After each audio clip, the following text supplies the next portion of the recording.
Crazy Rich Asians is rated PG-13 for suggestive content and language. So, what do we think about it? Well, we decided it's a great movie.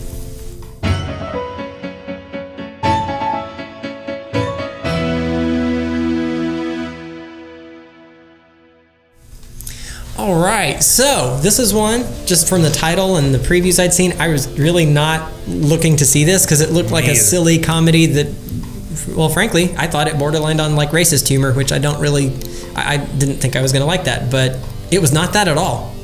Well, I don't know. It again, it looked like it was going to be a comedy, but it's going to be that cringy, just kind of awkward comedy. It's totally not what it was at all.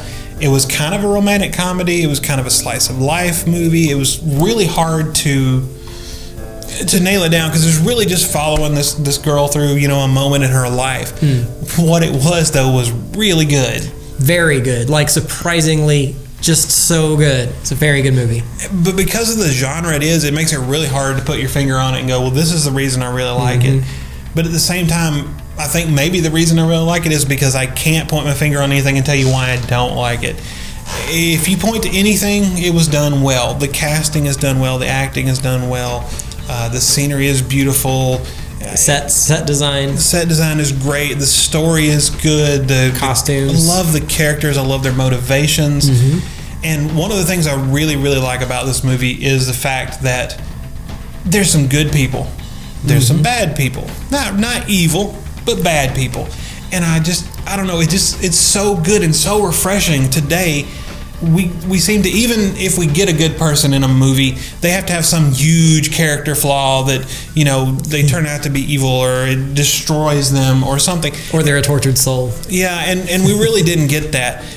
Everybody has their problems, but they're, they're minor problems. I mean, in real life, everybody has a problem. Sure. But so our main girl, our protagonist, she falls in love with the guy. She goes to Singapore to meet his family, finds out, oh, wow, he's really, really rich. Yeah, he never told her. And so a lot of people are mean to her just because she's an outsider. Yeah. They're Asian, she's Asian, but she's Asian American. Right, because she grew up in New York and so has a different set of values and, and the culture clash, I guess, culture stuff was really interesting because you got to learn about how they're all interacting together and it was just neat. It was just neat to see. Well, so they didn't like her because she was American, right. And then they didn't like her because she was poor. Or not really poor. True. She wasn't poor. Well, she came from poverty. But she wasn't uber wealthy, and that didn't look good in their family flyer. She was a college professor, but, their side, they didn't do the whole raised by your own bootstraps thing as a good thing. Yeah, so that was frowned upon. Yeah, that's old money. Yeah, it's frowned upon.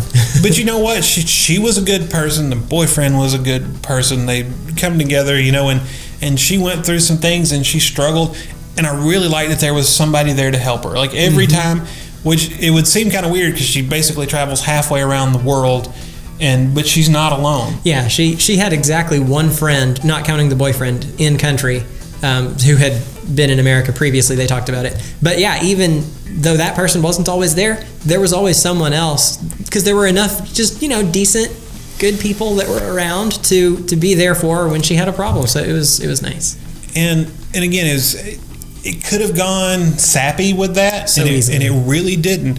It was nice, and this was one of those movies where it just sucked you in, and I couldn't tell you how long it was because you sit down, the movie starts, and then the credits are rolling, and nothing else in the world existed for whatever that time frame was. I think it was like 2 hours. About 2 hours. Yeah, nothing else existed except for that movie, and to me, that is a hallmark of a great movie. Whether you're horrified or blown into outer space or whatever, if he can suck you in and keep you there, that's their purpose. That's where they excel, and this one did a very good job of that. Yes, it's just fantastic storytelling of a simple story, but it's just well told, well done in every way.